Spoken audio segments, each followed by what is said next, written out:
Welcome to another video from Guilao60.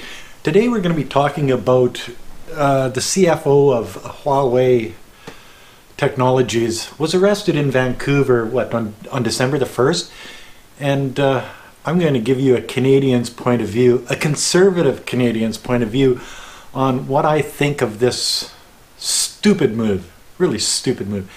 Oh, and I'm drinking Sneaky Weasel beer today because it's Sneaky Weasel Day.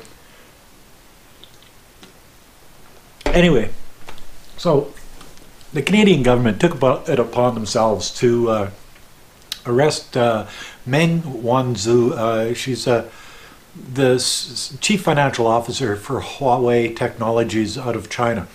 Not only is she the CFO, but she's the daughter of the owner of this corporation. So she's like as close to royalty as you're going to get in China. And this PO'd a lot of Chinese people. Even the Chinese people in Canada that are Canadian citizens are angry and upset at the Canadian government for doing something like this.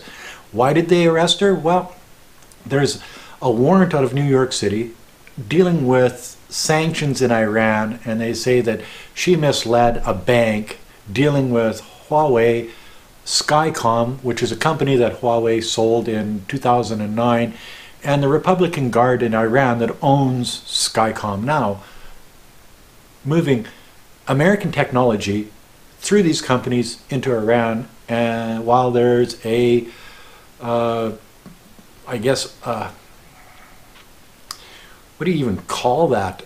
They've got sanctions against Iran that they can't have this stuff because the state says they can.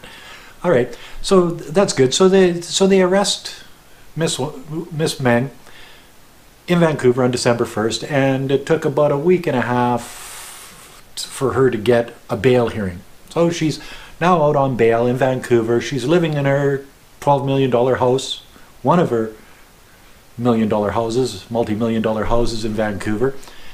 She's got an ankle bracelet on. She's not allowed to leave her home between 11 o'clock at night and 6 o'clock in the morning. She's not allowed to leave Vancouver city limits. That's about it. That's about it. She can't leave the country, and so she's sort of like on house arrest, I guess is what you're gonna call it. In the meantime, the Chinese government has said, well, we're going to arrest these two Canadians. Tit for tat, this for that. You know, it's politics. It's the way it is. And why did they arrest these two Canadians? Well, they arrested them on national security grounds. They're threatening the national security of China. Okay, well, you can't do that. That's what most Canadians say. Well, you can't do that. But think about it. Okay, now let's walk back a couple of months. Donald Trump sitting there saying, well, we're going to put tariffs against Canadian steel and aluminum. And the Canadians go, well, why would you do that? He said, oh, national security reasons. Oh, so now Canada's a threat to the United States national security because we sell them steel and aluminum, and we don't sell it at a high enough price, so they tariff it at 25 and 10%. 25% for the steel, 10% for the aluminum. National security. So the Chinese just took a play out of the United States playbook and used it against Canada. So now that we've got Miss Meng in Vancouver under arrest, Trump says, well, if this is going to screw with our trade agreement that him and Xi talked about at the G20 summit in Argentina here about 2 weeks ago, yes, and put a 90-day moratorium on tariffs between the two countries, and so then obviously this warrant is older than that 2 weeks, because if they wouldn't have issued it after that, the agreement between the two leaders.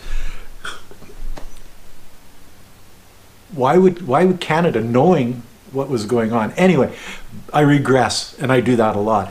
So Trump has stepped in and said, well, if this is going to screw with our trade agreement between the United States and China, well, I might have to step in. And stepping in means that we don't want to extradite this lady to the United States. So now Canada's sitting there holding the bag on this one and looking and saying, now what do we do? Like, the Canadian government hasn't made a lot of smart moves over the last 3 years, just over 3 years, and this is just another one of their stupid moves. Why would you arrest somebody without even talking to the Americans about it and saying, do you want this person? We do have an extradition agreement with the United States that says that if somebody that has an outstanding warrant against them travels through Canada, we have to arrest that person, and then they've got to extradite them to the United States. And if that person in the United States has an outstanding warrant in Canada, the United States is supposed to arrest that person and then extradite that person to Canada. So they're just going by the rules that have been set out in the past, and that's the Justice Department's deal with that. Now, because Trump's in there, well, they're politicizing this, and that's a slippery slope, to tell you the truth, because now once the politicians get in, well, it's got to do with what we can get economically, and now we don't worry about the criminality of it all, so it's all based on money. And with Trump, of course, it's all based on money. That's just the way he is. So Canada's sitting there holding the bag on this one. The Chinese have got 2 Canadians in custody over there. We've got Ms. Meng in Canada over here, and the States are sitting back saying, this hasn't touched us yet. I'm sure that in time, if Ms. Meng is extradited to the United States, the focus will come off of Canada from China and be focused on the United States. But at this time, it's focused on Canada, and this can't be good for business with China, or traveling to China, or any of these other things. Do I think the Canadians have any, should be fearful of traveling to China? No, it's not like that. And the Chinese government isn't like that. They probably picked 2 people that they've been watching that have been doing shady things in China, or things that maybe they shouldn't be doing, and they decided to make a point of arresting those people rather than bothering people like me or Dave or Ronnie or any of the guys that just hang out in China and live there and play or whatever. So where is this all going to go in the next month or two? Well, I think that Trump will step in, the Canadians will drop the charges, and Miss Meng will jump on an airplane and go back to China, or go to Mexico where she was going to begin with. Is this going to morph into something bigger than it is right now? No, I don't think so.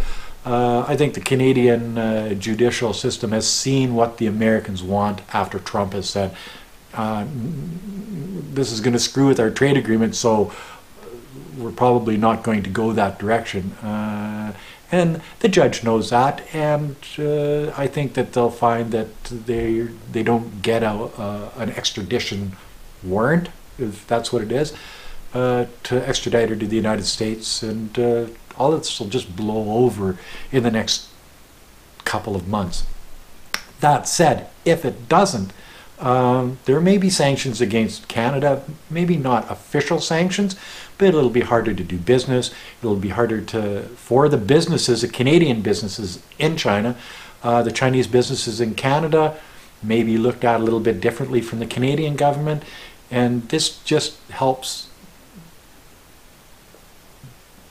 the stock market, the world business, and everything to get more muddied than it has been in the past. I was looking at Huawei's stock over the last year. It's been a rough year for them. They were at 8.5 RMB per share. Now they're down to 4.5 RMB a share just about a year later. So they've lost considerably on the stock market over the last year. So it's been a bad year for them. But they are in the news every day now, and they do have the Chinese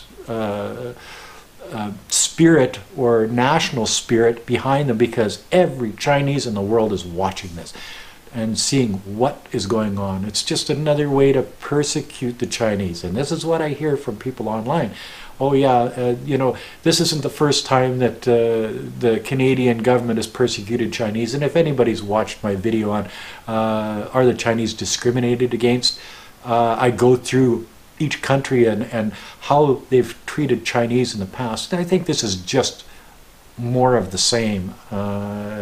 Would they have done it to an American businessman, or would they have done it to a British business person, French business person? I don't think so. I think that there probably would have been some negotiation back and forth to try to figure out what they're going to do. They wouldn't just grab somebody at the airport and say, oh, especially somebody as important as Mrs. Meng. Why do I keep saying Wang? Meng. You know, so I think that the diplomats are going to get together. They're going to discuss it. They're going to drop the charges. Miss Meng is going to go home. And that's the end of it. And that's my opinion as a Canadian. It should never have happened. Our Canadian government is stupid for doing it.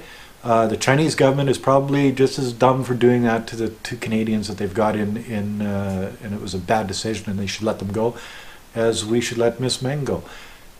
And we should quit listening to the United States, because over the last 3 years, these guys are just over 2 years since Trump got in, they're not making the right decisions. They're making the right decisions for themselves, but they don't care who gets caught under the bus. They don't care who they have to drive over or drive through to get to what they want. So it's sort of like a little kid, spoiled kid going after candy. They don't care if they have to take the candy away from the little girl next door. They're going to get their candy, and that's their mentality at this point in time.